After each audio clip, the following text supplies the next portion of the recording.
KozMatt presents WrestleMania Night 1 highlights. What's going on, everybody? Welcome back to KozMatt. Let's get right into an entertaining episode of WrestleMania Night 1. What did you think, Matthew? I thought it was fantastic. See this little lump on my head? That's when Cody Rhodes returned when I was banging my head against the freaking wall. How about that? Oh, dude, it was wild. Let's get right into this thing. Oh, I'm so pumped. Tonight is WrestleMania Sunday night too, so I'm certainly pumped for that main event with Roman Reigns and Brock Lesnar. But without WrestleMania Night 2, there comes a WrestleMania Night 1. Now, Night 1, I think, was stupendous, as they say. Why not kick it off with the SmackDown Tag Team Championship match? So, after America the Beautiful, and we get those cheerleaders and all that opening segments, our first match of the night begins with Shinsuke Nakamura and Rick Boogs taking on the current SmackDown Tag Team Champions, the Usos. Now, the match gets underway with a hot tag from Shinsuke to Boogs, but tables turn with Boogs attempting to actually lift up both Jay and Jimmy, but his leg gives out. So after the match, we learned that Boogs is going to need surgery on his, I think it was left leg or his right leg, I'm sorry. But he makes a tag to Shinsuke, but the Usos gain momentum with a splash and hit a 1D to retain. So right when that happened, we knew something was wrong when he grabbed his leg and made a quick tag to Shinsuke. I think it was right that the Usos retained tonight, especially come tonight, Sunday. Roman Reigns, like I said, I think he's going to make a nice retaining match up. So that's going to be interesting. He's definitely going to retain that Universal title and win that WWE Championship. So let's move next. Wishes to Rick Boogs on a speedy recovery. Yeah, it for sucks sure. with WrestleMania season, you know what I mean? Oh, yeah, man. This was a great match to kick off the show.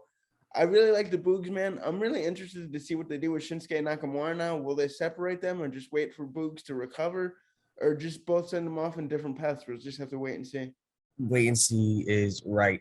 So I was happy about this match next. I'm happy they did have it next because I was very anticipated for Drew McIntyre in front of a live crowd. But Drew versus Corbin is next. A quick hot match where Drew really just gave no shits. He just wanted to beat the piss out of Baron Corbin, and I was up for that. Even with Moss ringside jumping up on the apron for distraction, Drew still gained momentum with. It was a crazy dive over the top rope onto both Drew. Oh, dude, I thought he got hurt, man. I thought he got hurt. It was onto both Corbin and Moss, but finally hitting a Claymore in the ring to capture the win. But Madcap Moss jumps on the ropes after and is like, "Hey, you want some?" And then he takes Angela and actually smashes the ropes in half and scares the heck out of Madcap Moss. So it looks like Drew McIntyre is going to be in our prayers once and for all. He's finally got a nice hyped up crowd in about 2 years. Just dude, live. So this was great to see. Oh, dude, this put a smile on my face. I was really happy to see Drew McIntyre pick up this win and absolutely demolish Happy Corbin. That sword with Angela, man, he cut through both the top and middle rope. I thought he was going to go through all three, man. It looked like Madcap Moss was going to shit himself leaving that ring. For sure. Oh, man. So what's our next match? It's Logan Paul and The Miz taking on the Mysterios. Wow, this was crazy. I told you it was going to be a fun one. Yeah, we'll get to the end, but Logan just gets tagged in. Let me just say he no-sold everything. Absolutely everything. He did really good in the ring, man. I give him credit. He definitely put the training time in, and it definitely showed. For sure. And he didn't have a lot of slip-ups, but he no-sold basically everything, which if I was Ray and Dominic, I would have kind of been pissed. But the Mysterios to take advantage with the Three Amigos, but it was turned with Logan actually hitting a Three Amigos as well onto Rey Mysterio, but the Mysterios finally hit a double 619. But the Miz actually tags in and broke up the pin with the skull crushing finale onto Rey for the win. But Miz and Logan celebrate, but Miz hits a skull crushing finale of himself onto Logan Paul after the match. So no idea where this is gonna go. Yeah, it looks like this isn't the last we're going to see of Logan Paul, and I'm here for it. He definitely needs a little bit more work in the ring, but I think it was a good first step for him. Hitting that Three Amigos, man, that was pretty impressive.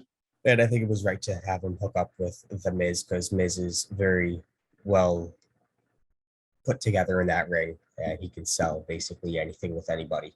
But moving next, Stephanie McMahon quickly introduces Gable Steveson to the WWE crowd to a nice pop. So this is going to be one of the few times we're going to start seeing Gable Steveson in the WWE. So now he is full-time, I believe. So hopefully they do something right with him because he's got some big things in his future. Yeah, talk about a slow build, man. I just want to see him in that ring and absolutely demolish people. He's the Almas destructor that we need, man. Imagine him versus Almas just absolutely destroying him. Oh, we'll see Omos versus Bobby tonight. So one of the best matches of the night. We'll get to another great match of the night, but one of the best matches, Bianca versus Becky. Some outside action with Bianca hitting a suplex onto the mat. This was a crazy match. Becky gains control later on, going for a manhandle slam, only to be reversed by Bianca with a KOD for the win. Your new Raw Women's Champion, Bianca Belair. The crowd was for it, man. Oh, dude, I was so happy for Bianca Belair, man. I was on the edge of my seat for this match. I didn't know who was going to win. Both of them hitting their finishers. Becky going for that disarmer. I did not know who was going to win. It was definitely a 50-50 match, and I couldn't be happier for Bianca. Me neither, dude. She's going to get a good pop come this Monday on Raw. But next, the moment we've all been waiting for, Seth Rollins finally comes out with the most anticipated return of the night. A few moments of Seth in the ring. The American Nightmare, Cody Rhodes. His hits, man. He came down from the bottom of the level of the arena to the top in like a little pedestal. Man. Oh, dude, it was awesome. It gave me chills. It gave me chills. They popped even more than Steve Austin later on in the night, but Seth really got into his head, smacking him around, saying, "Welcome to the big leagues, bitch." That's a nice jab to AEW. Seth brutalizing Cody outside of the ring, but it was brought back in with Cody hitting not one, I think it was 2 crossroads for the. I think it was 3, man. I think he hit 3 back to back to back. It could have been 3. It wasn't enough for Seth, but 2 or 3 finally got Seth down. But let's go next. Charlotte Flair and Ronda Rousey square off. Man, I'm just happy Cody Rhodes is back in WWE, but let's brush that off. Charlotte and Ronda, this match was more about maneuvers and reversals, and honestly, I was about it. Charlotte accidentally pushed the ref. This is where the tables turn. We're gonna get into that wardrobe malfunction. I can't post a picture here, but Charlotte's nipple actually popped out, but luckily the cameraman saw it and they kind of panned a little more to the right. Shit happens, as they say. Oh, it's got to be Charlotte. Wardrobe malfunctions time after time, but Charlotte accidentally is pushed into the ref by Ronda and is put into an armbar. The ref is down and doesn't see, but Ronda is tapping out Charlotte Flair. And then Ronda finally gets up, all pissed off, grabs the ref. But while she does that, the Queen retains the Women's Championship with a big boot to Ronda Rousey. Was Ronda pissed after the match? So once we knew the ref was down and out, we knew something fishy was going to go on. And that's how the Queen retains. She can do what she wants, man, because she is the Women's Champion. And she'll do anything. The dirtiest woman in the game, man. She certainly proved it to retain her title. And I think this was a great match. I think this is exactly what we needed between them two.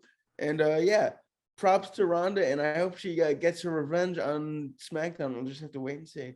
Revenge after revenge. The Kevin Owens show is next now. Oh, baby.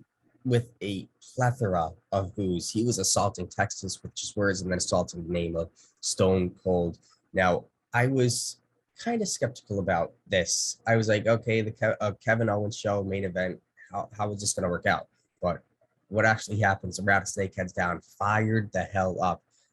Kevin Owens eventually challenging Stone Cold to a no holds barred match, manipulating him into a match. And I was like, all right, is he going to actually accept this? And are we going to actually get the match? Ref comes out. Stone Cold beats the hell out of Kevin Owens. Kevin Owens comes back, but it's not enough. With the whole state of Texas on Steve's side, man, the match heads outside the ring, into the crowd, up the ramp, and then finally back in the ring. Wow, did Kevin Owens get a beating, and did Steve Austin get a beating as well? I was surprised Steve Austin took those bumps on the outside concrete. Dude, it was wild. The 50-plus-year-old man could still do it in the ring.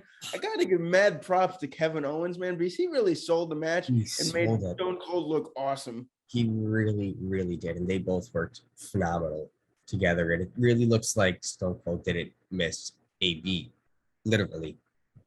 But the match heads inside the ring. Kevin Owens actually hits a stunner, and I'm like, wait a minute, no way. But is slow to recover because it was a hard-hitting fucking match, dude. Kevin Owens even went to the table outside, but Stone Cold gains momentum with the stunner of his own for the win, and then Stone Cold celebrating after minutes and with just beers after beers, and then he actually calls Byron Saxton into the ring, hitting a stunner on him. So Corey was happy about that. I wasn't expecting that, but you know what? I see when they did that, and then celebrating with his brother, of course, after chugging some more beer. So by the time of the end of this match, Stone Cold's got to be a little tipsy. Yeah, dude, can we talk about how many beers he had? It had to be like 20, 25, maybe even 30, man. He was certainly buzzed for sure, but the rattlesnake can still do it in the ring, man. Maybe we'll see him in the ring again, but if that was his last match, what a send-off. And this was certainly an awesome way to end WrestleMania night 1, dude. It really was. Absolutely. We'll have an NASCAR video for you guys later on, and also WrestleMania night 2. So we're going to see how WrestleMania night 2 sells. I am a little more pumped up for this WrestleMania, but I don't know if they can go over what last night's WrestleMania did, because it was absolutely stupendous, dude. Oh, dude, certainly a high bill to follow, but I'm here to see what happens. And yeah, we'll just have to wait and see. You and I will be watching WrestleMania together night 2. And yeah, we might have a video out for you guys in person. So stay tuned for that. Stay tuned for a NASCAR video, and we will see you guys later. Peace out. See you when we see you. Adios.